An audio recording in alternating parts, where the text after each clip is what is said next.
The rain had just stopped, leaving the streets of the small town glistening like glass under the late afternoon sun. Puddles reflected the grey clouds above, and the smell of wet asphalt hung in the air.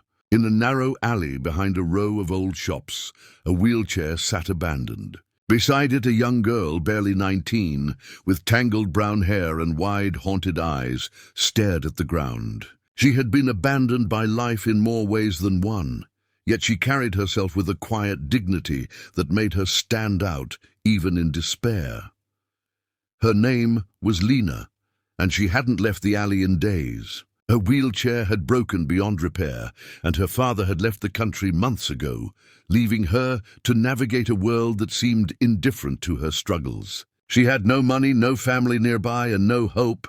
Most days she prayed simply to see another sunrise without fear.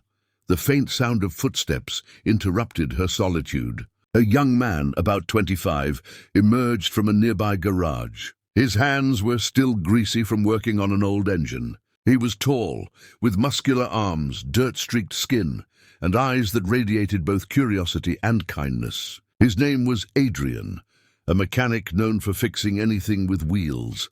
He spotted Lena immediately. There was something about her that made him pause. Perhaps it was the way she sat, fragile but unyielding, or maybe it was the despair in her eyes that mirrored battles he himself had fought silently.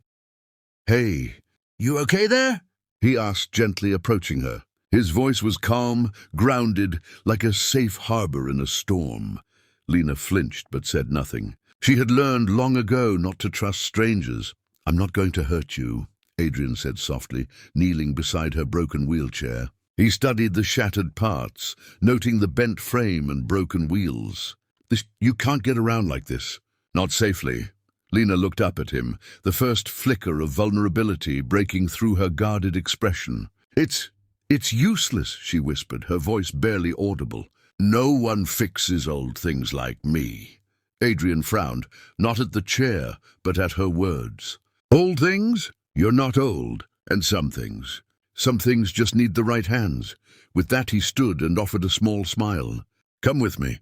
I think I can help." Lena hesitated. Her instincts screamed no, but something in Adrian's tone, steady, genuine, made her nod reluctantly. Together, they walked to his garage, a cluttered sanctuary of metal and oil smells, filled with tools that clinked and clattered. Adrian immediately got to work, examining the wheelchair frame, twisting and turning pieces, muttering technical terms under his breath. Hours passed. The sun dipped below the horizon, casting shadows across the garage floor. Lena watched, fascinated, as Adrian worked tirelessly. He welded, tightened screws, and replaced broken parts. Each movement was precise, patient, almost reverent. "You do this often?" Lena finally asked, breaking the silence. "Not often for wheelchairs," Adrian admitted, wiping sweat from his brow. "But fixing things, it's what I do. And sometimes fixing things means more than just metal and wheels." She tilted her head, curious. "What do you mean?" He looked at her, his eyes reflecting a quiet truth. "Some things, people, they're broken too. But a little care, a little effort. Sometimes it's all they need to start moving again."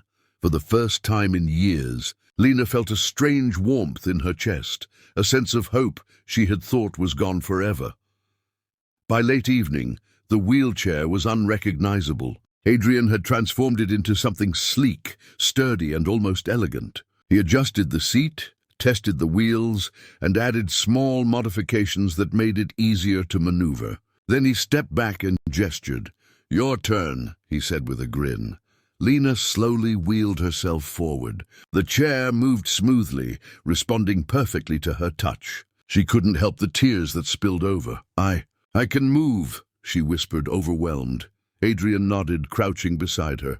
"Yes, you can. And you can go anywhere now." For a long moment they sat in silence. Outside, the night had fully arrived, and the streets were quiet. But inside that small garage, a bridge had formed between two broken souls, one offering help, the other finally daring to accept it. "Why did you help me?" Lena asked quietly, her voice trembling. Adrian shrugged, smiling softly. Because someone did it for me once, and I never forgot what it felt like. To have someone believe in me when I didn't believe in myself. Lena looked down at her hands, gripping the wheels, feeling an unfamiliar sense of possibility. Maybe life wasn't over for her. Maybe, just maybe, it could begin again. And in that quiet garage, under the dim glow of the overhead light, the first sparks of something new, hope, trust, maybe even love began to glow. Little did Lena know, this was only the beginning of a journey that would test her heart, challenge her fears, and bring her face to face with a world that could be both cruel and breathtakingly kind. The next morning, sunlight spilled through the garage windows, painting streaks across the polished floor. Lena woke with a strange sense of anticipation and fear coiled together in her chest. The wheelchair was parked neatly in the corner, gleaming as if it held secrets of freedom she had longed for.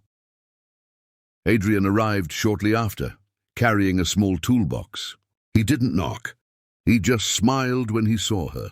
"Morning," he said casually, though his eyes held warmth. "Ready for your first real test?" Lena hesitated. "Test?" "Out there," he said, gesturing to the quiet street beyond the garage doors. "Life doesn't wait. It's time you try moving on your own with a little adventure."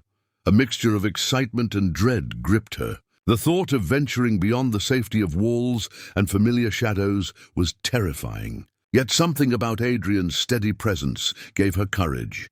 Taking a deep breath, she wheeled herself forward, slowly at first, then gaining confidence. The chair responded flawlessly. She laughed, soft, genuine, and surprisingly light-hearted, at the sensation of freedom. Adrian followed beside her, his smile never faltering, offering encouragement with each turn and bump of the wheels.